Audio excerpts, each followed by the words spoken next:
बड़ी खबर इस वक्त ब्रेकिंग न्यूज सेंटर से आप तक पहुंचाते हैं। पीएम मोदी उज्बेकिस्तान के पहले राष्ट्रपति इस्लाम कारिमोव को श्रद्धांजलि देने जाएंगे। कारिमोव की सितंबर 2016 में मृत्यु हो गई थी, उनका निधन हो गया था 2016 में। आपको बता दें कि उज्बेकिस्तान ये वो देश जो यूएसएसआर के डिसइंटीग्रेशन के बाद अस्तित्व में आया और ऐसे में प्रधानमंत्री नरेंद्र मोदी वहां के पहले राष्ट्रपति रहे इस्लाम कारिमोव, जिनका 2016 में निधन हुआ था, उनको श्रद्धांजलि देने जाएंगे। तो देखिए किस तरीके से कूटनीतिक लिहाज से प्रधानमंत्री नरेंद्र मोदी का हर कदम बेहद नपातुला और कैलकुलेटेड होता है। प्रणय,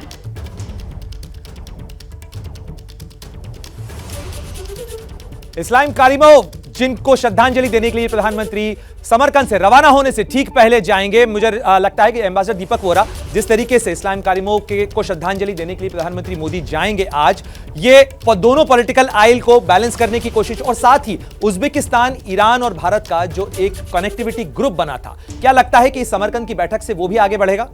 बहुत अच्छा सवाल आपने पूछा, जरूर होगा। और ये आपके प्रधानमंत्री, हमारे एम्बेसडर जो है उज्बेकिस्तान में, बहुत होशियार हैं, आउटस्टैंडिंग फॉरेन सर्विस ऑफिस, उन्होंने सजेस्ट किया होगा कि आप इस्लाम कारिमोव की जो मौजूलियम है वहाँ पर जाएं, क्योंकि ही इज़ हाईली रिस्पेक्टेड। तो ये पीएम साहब को बहुत अच्छा जेस्चर है। शायद ये एकमात्र हैं लीडर, ये जो समिट में लोग आए हैं जो वहाँ जा रहे हैं इस प्रकार की श्रद्धांजलि देने की, we respect all your people. वो पहले वहाँ के लीडर थे। बट जाते मैं सर इतना कहना चाहता हूँ, और इतिहास के लिए आपके जो व्यूअर्स हैं उनको बता दूं कि 3 बार इस लोकल राजा ने समरकंद पर हमला किया था। समरकंद का मतलब होता है पत्थर का किला। 3 बार क्या, हार गया। फिर सर आपको रोक रही हूँ, इस वक्त बड़ी खबर, ब्रेकिंग न्यूज, जो एक तस्वीर की शक्ल में सामने आई है और वो तस्वीर प्रधानमंत्री नरेंद्र मोदी की है। एससीओ बैठक से प्रधानमंत्री नरेंद्र मोदी की पहली तस्वीर सामने आ गई है। तस्वीर आपके टेलीविजन स्क्रीन पर हम लाने वाले हैं। एससीओ बैठक जो चल रही है, भीतर की ये तस्वीर है, आप देख सकते हैं। बैठक के भीतर की तस्वीर, रिस्ट्रिक्टेड फॉर्मेट ये बैठक है। 8 सदस्यीय देश, उनके 8 राष्ट्राध्यक्ष, सबके साथ एक द्विभाषिया। तो कुल मिलाकर 16 लोग जो इस वक्त समरकंद के कांग्रेस सेंटर में मौजूद हैं इस एससीओ समिट में। और ये प्रधानमंत्री नरेंद्र मोदी की तस्वीर, जिसमें एक बार फिर से आत्मविश्वास से लबरेज प्रधानमंत्री नरेंद्र मोदी नजर आ रहे हैं। प्रणय, बिल्कुल आत्मविश्वास के साथ इस बड़ी टेबल के ऊपर प्रधानमंत्री मोदी की तस्वीर आप देख रहे हैं। ये एससीओ की रेस्ट्रिक्टेड फॉर्मेट बैठक की तस्वीर है। और मैं रुक करना चाहूंगा एम्बेसडर वोरा, आपका ये बॉडी लैंग्वेज क्या कहती है? इस बड़ी टेबल के ऊपर दुनिया की राजनीति को बैलेंस करने के लिए उतरे प्रधानमंत्री की बॉडी लैंग्वेज कैसे पढ़ते हैं आप? रीअश्योरिंग प्रेजेंस, उनकी बॉडी लैंग्वेज, सेल्फ कॉन्फिडेंस, और दूसरों को उनको देख के लगता है कि ये व्यक्ति जानता है ये क्या कर रहा है। He is a person we can trust. ये सबसे बड़ी चीज है। कुछ लोगों की बॉडी लैंग्वेज होती है आप भरोसा नहीं कर सकते, पर इनको देखते हुए लगता है कि यस, ये मेरा दोस्त है, मैं इस पर भरोसा कर सकता हूं। जितेंद्र जी, क्यों भरोसा नहीं करेंगे चीन के राष्ट्रपति शी जिनपिंग या पुतिन या इब्राहिम रईसी पर, वहां के जो नेता हैं वो? देखिए, शी जिनपिंग पे तो वहाँ के लोग भी भरोसा नहीं करते, डर के मारे भले ही वो चुप रहे हैं। जहाँ तक भारत का सवाल है, मैं बार बार कहता हूँ कि चाइना बहुत बड़ी ताकत है, अमेरिका सुपर पावर है, लेकिन अगर लीडर की आप बात कहें जिसकी विश्वसनीयता हो, तो दुनिया में भारत का कहीं मुकाबला नहीं है। वोरा साहब भी बहुत जगह दुनिया में घूमे हैं, थोड़े बहुत मुझे भी घूमने का मौका मिला, चाहे वो वेस्ट एशिया में हो, चाहे वो सेंट्रल एशिया में हो, चाहे वो अफ्रीका में हो, चाहे वो साउथ अमेरिका में हो, चाहे वो फार ईस्ट में हो। भारत की एक अलग विश्वसनीयता है। तो हम लीडर जरूर हैं, जैसा आपने कहा कि हम अपने कैपेसिटी बिल्ड करें कि इस अपॉर्चुनिटी को हम ले सकें। नहीं तो दुनिया के हर एक कोने में जो भी शांतिप्रिय लोग हैं, जनता भी वहाँ की है, तो भारत की तरफ देखती है कि भारत एक पुरानी सभ्यता है, पहली बात, और भारत की अलग विश्वसनीयता है। गांधी को हम कुछ भी क्यों न कहें, गांधी एक आइकन है जिसे पूरी दुनिया जानती है और सम्मान देती है। तो हम ऐसी सभ्यता को रिप्रेजेंट करते हैं। इसी वजह से जिसका जिक्र आप कर रहे थे और आपका जिसका जिक्र जो है एम्बेसडर वोरा ने भी किया, इस तस्वीर से बहुत सारी चीजें साफ होती हैं कि किस आत्मविश्वास के साथ प्रधानमंत्री मोदी इस टेबल के ऊपर मौजूद हैं अपनी बात रखने के लिए।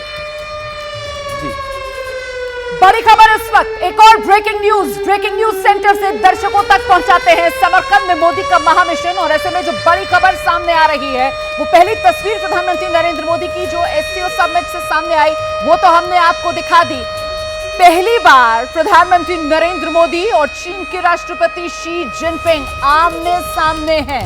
एक मंच पर पहली बार, गलवान के बाद आमने सामने मोदी और शी जिनपिंग। एक मंच पर आमने सामने पहली बार प्रधानमंत्री नरेंद्र मोदी और शी जिनपिंग, जब चीन ने पूर्वी लद्दाख में भारत को आंख दिखाने की गुस्ताखी की, उसके बाद तो गलवान के बाद पूर्वी लद्दाख में चीन की भारत को आंख दिखाकर गुस्ताखी करने के बाद यह पहला मौका है जब एक मंच पर आमने सामने प्रधानमंत्री नरेंद्र मोदी और चीन के राष्ट्रपति शी जिनपिंग हैं। तस्वीर आप देख रहे हैं और साथ ही महत्वपूर्ण इसलिए हो जाती है एससीओ की यह बैठक क्योंकि एलएसी पर तनाव के बाद मोदी जिनपिंग आमने सामने, इससे पहले जो एससीओ की 2 समिट हुई है 2020 में, 2021 में वर्चुअल हाइब्रिड फॉर्मेट में हुई, आमने सामने नेता नहीं आए, लेकिन इस बार तो बिल्कुल आमने सामने हैं। जब मुलाकात होगी तो क्या हाथ मिलाएंगे? अगर हाथ मिलाते हैं तो क्या गर्मजोशी होगी? क्या भरोसा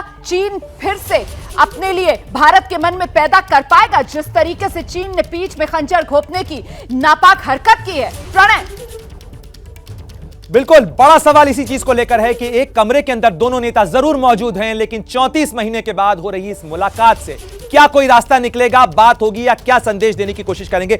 जितेंद्र ओझा जी, आप बताएं जरा कि अगर प्रधानमंत्री मोदी और शी जिनपिंग साथ में हैं, एक साथ हैं इस कमरे के अंदर, क्या नजरें मिलेंगी, बात होगी और कोई बात बनेगी?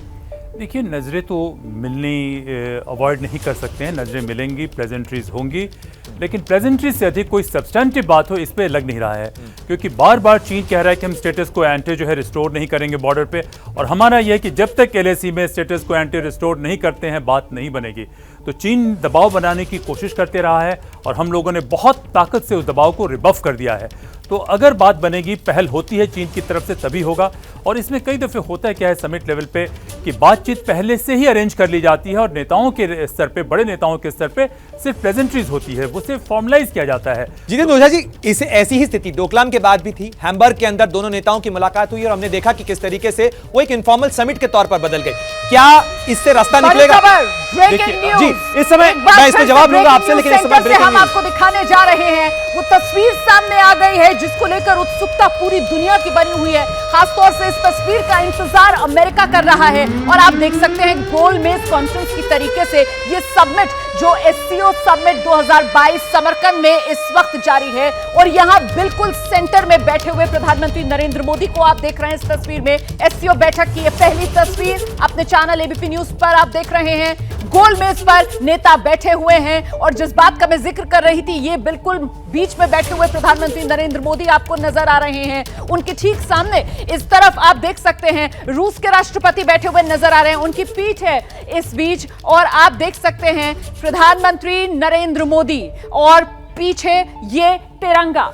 आप देखिए प्रधानमंत्री नरेंद्र मोदी यहां पर इस गोलमेज पर बैठे हुए नजर आ रहे हैं और यहां पर भी बॉडी लैंग्वेज देखिए जरा किस तरीके से झुके हुए। यहां पर पाकिस्तान के प्रधानमंत्री शहबाज शरीफ बैठे हुए हैं, गर्दन भी उन्होंने नीचे डाली हुई है। प्रधानमंत्री नरेंद्र मोदी की बॉडी लैंग्वेज देखिए जरा किस तरीके से, पूरी तरीके से तटस्थ यहां पर प्रधानमंत्री नरेंद्र मोदी इस तस्वीर में बैठे हुए नजर आ रहे हैं। ये रूस के राष्ट्रपति जिनकी पीठ इस वक्त आप देख रहे हैं बिल्कुल ठीक एक तरीके से कह सकते हैं प्रधानमंत्री नरेंद्र मोदी के सामने बैठे हुए हैं, और वहीं चीन के राष्ट्रपति शी जिनपिंग को आप देख सकते हैं वो इस गोलमेज में यहां इस तरफ कोने में बैठे हुए नजर आ रहे हैं। सीधे आपको लिए चलते हैं प्रणय उपाध्याय के पास वॉर रूम में। प्रणय, प्रधानमंत्री नरेंद्र मोदी इस तस्वीर में भी पूरी तरीके से आश्वस्त और दुनिया को भरोसा देते हुए नजर आ रहे हैं। बिल्कुल रोमाना, तस्वीर तो अपने आप में बयां कर ही रही है, बॉडी लैंग्वेज आपने बताई, लेकिन मुझे लगता है कि हमें सीधे रुख करना चाहिए समरकंद का, जहां अभिषेक उपाध्याय मौजूद हैं। अभिषेक, ये तस्वीर ये सबने देखी, लेकिन क्या कुछ निकला है इस मीटिंग से अब तक? क्या इसकी कोई जानकारी आपके पास?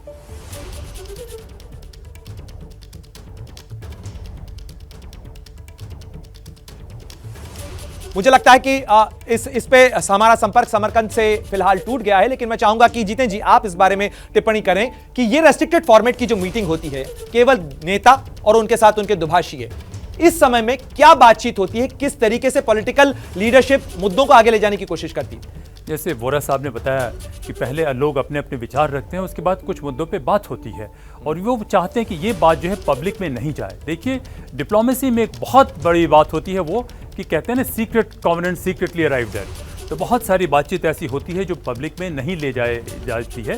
तो इस तरीके से कुछ मुद्दों पे जरूर बातचीत होगी और दोनों सारे देश फ्रैंकली अपनी बात कहेंगे। और भारत से मैं उम्मीद करता हूं हमारे अपने प्रधानमंत्री से कि आतंकवाद की जैसे हम बात कर रहे हैं कि आतंकवाद पर चीन की बहुत तोरी नीति है।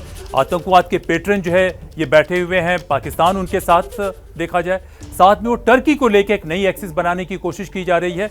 और ईरान तो खैर हमारे संबंध ईरान के साथ बहुत अच्छे हैं, तो इन तमाम बातों पे जिक्र जरूर होगा। और जिस तरीके से चाइना का जो बात तो वो शांति की करते हैं और तमाम पड़ोसियों के साथ जो है वो आक्रामक रवैया अपनाए हुए हैं। क्या प्रधानमंत्री की टिप्पणियों के अंदर सीमा का मामला आएगा? क्योंकि एससीओ के इस पूरे संगठन का स्थायित्व टिका है कि अगर सीमा का विवाद बढ़ता है तो ये सारा जोड़ जो है बिखर सकता है। देखिए, स्पेसिफिक बात तो नहीं होगी, लेकिन जनरल टर्म्स में इस बात को जरूर कहा जाएगा। प्रधानमंत्री बार बार कहते रहे कि विस्तारवाद की नीति जो है नहीं चलेगी, तो ये स्पेसिफिक बायलैटरल इश्यूज नहीं आएंगे, लेकिन जनरल टर्म्स में इसके रेफरेंस की मैं जरूर उम्मीद करता हूं। निश्चित रूप से तो ये तमाम जो मुद्दे हैं वो प्रधानमंत्री की तरफ से एससीओ की मेज पर रखे जाएंगे। ये बातें होंगी क्योंकि ये बातें केवल एससीओ के लिए ही नहीं बल्कि विश्व शांति के लिए जरूरी हैं। और इसी आवाज के साथ भारत एससीओ की इस मीटिंग के अंदर पहुंचा है कि विकास, कनेक्टिविटी सबको चाहिए, लेकिन उसके लिए जरूरी है कि सबके मुद्दों को अहमियत दी जाए। और यही समरकंद स्पिरिट का डिक्लेरेशन आज साइन होने वाला है वहां पर। और ये जो तमाम देश हैं, आप देख सकते हैं किस तरीके से भारत एससीओ के अंदर भारत की बात महत्वपूर्ण हो जाती है। भारत इसकी एक धुरी के तौर पर देखा जा सकता है, क्योंकि इस समय में इन तमाम देशों को साथ लाने की कोशिश भारत कर सकता है। और भारत की मौजूदगी कई देशों को जो चीन की दादागिरी है उसके खिलाफ एक बैलेंसर के तौर पर खड़ा करती है। और यही वजह है कि हर कोई भारत के साथ जुड़ना चाहता है, बात करना चाहता है। मैं चाहूंगा कि अभिषेक से हम संपर्क करने की कोशिश करें। अभिषेक, समरकंद के अंदर बैठक को, जो रेस्ट्रिक्टेड फॉर्मेट की बैठक है, 1 घंटे से ज्यादा का वक्त हो चुका है, क्या कुछ जानकारी निकल पाई? क्या हुआ है अब तक की हुई इस बातचीत के अंदर? देखिए, अभी एग्जैक्ट वहां पर क्या हुआ ये तो बात सामने नहीं आई है, लेकिन ये कि जो एजेंडा है उससे हम अंदाजा लगा सकते हैं कि क्या हुआ है, क्या हुआ होगा। एजेंडा बहुत ही क्लियर है, प्रणय एजेंडा है, रीजनल सिक्योरिटी का एजेंडा है, आर्थिक सहयोग का एजेंडा, एनर्जी का एजेंडा, नॉन कन्वेंशनल सोर्सेज का एजेंडा। जो नए देश शामिल हो रहे हैं बतौर मेंबर स्टेट या बतौर डायलॉग पार्टनर, उनकी इस जियोपॉलिटिकल सिनारियो में भूमिका क्या है, तो ये सारे एजेंडे हैं। और मैं आपको फिर से तस्वीरें दिखा रहा हूँ, देखिए सामने यहीं पर रिस्ट्रिक्टेड फॉर्मेट की बैठक चल रही, जिसका भी आप जिक्र कर रहे थे। और इसके बाद ही वो जो विस्तारित फॉर्मेट है वो होना है। हालांकि 11:45 पे से शुरू हो जाना था इंडियन टाइम के मुताबिक, लेकिन अभी तक ये नहीं हो पाया। उसकी वजह यही है क्योंकि इतने ये कोविड पीरियड के बाद पहली बार मिल रहे हैं इसमें तमाम देश। और इसमें पहली बार ऐसा हो रहा है कि एक छत के नीचे उस समय के बाद पाकिस्तान, भारत, चीन, रूस, ये सारे जो हेड ऑफ स्टेट हैं ये एक छत के नीचे हैं। तो इसका सीधा सा मतलब है कि यहाँ पर चुप्पी भी बोलती है। कूटनीतिक जगहों पर प्रणय कभी कभी चुप्पी बोलती है, कभी कभी खामोशी बात करती है। इसलिए यहाँ पर एक एक बॉडी लैंग्वेज के निहितार्थ हैं। और ऐसा इसके बाद का जो सेशन शुरू होगा उसका सबको इंतजार है, क्योंकि इस विस्तारित फॉर्मेट में जिन सवालों को हम आप ढूंढ रहे हैं उन सवालों के जवाब मिलना शुरू हो जाएंगे। जैसे ही घड़ी का काटा दोपहर 2:30 पे आए, बबीता जी का दिल सास बहू साजिश के लिए मचल जाए।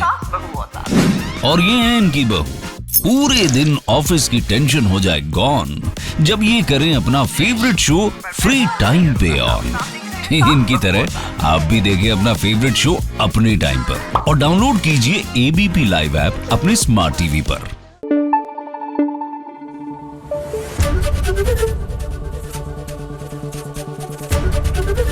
एबीपी न्यूज आपको रखे आगे।